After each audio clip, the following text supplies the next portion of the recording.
everybody. Guess what? It's 2021, and with me is a fellow change professional, Jeff Cobalt, who has decades of experience in the operations management sector, and he's in the Northern Hemisphere, and he joins us today. So, Jeff, can you give us a brief introduction on yourself?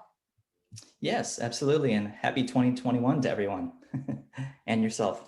So my background encompasses from small $1 million entrepreneurial ventures all the way to billion-dollar corporations, largely around the operations landscape. Current role is managing a couple $100 million worth of sales for a $3.8 billion LED lighting Internet of Things technology company. Also a social entrepreneur, built and scaled a series of businesses, MBA professor, consultant, career coach, kind of jack of all trades. Yeah. So you've got a lot of spare time on your hands then, really. Yeah, zero.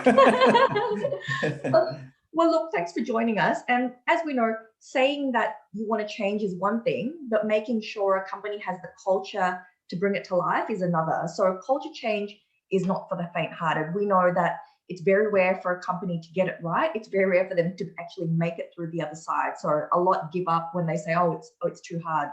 So what advice would you give for organizations that want to embark on this journey, right? Everybody wants to say they want to be more collaborative, more co-creative, more forward thinking. How do we make sure these aren't just words on a wall?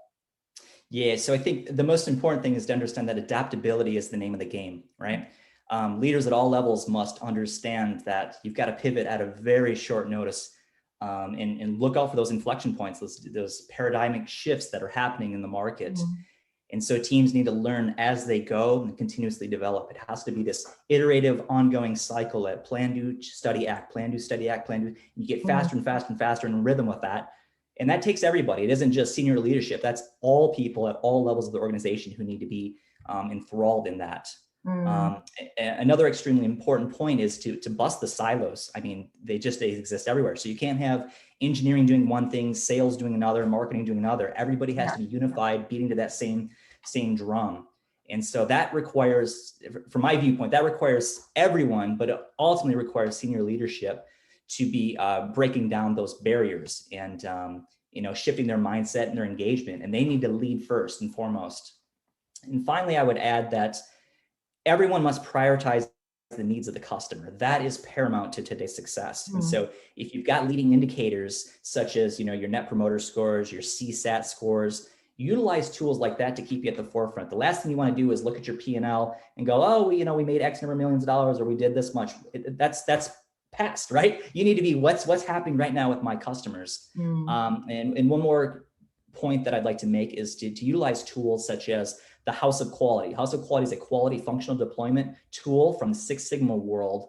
And that helps you to do technical and competitive benchmarking and analysis at a very, very deep level, and ultimately helps you to avoid those inflection points. Those are brilliant points. I'll just add two. So my first point is to be brutal and get the people who don't fit the desired culture or don't want to embody the desired culture, get them off the bus pronto, right? Because we've all seen one toxic person can poison the well for 1,000 others. And the second point, which you've already made, but I'll emphasize, is to get that top-down support, right? Any significant transformation, whether it's cultural or digital, it needs to be supported at the very top. So make sure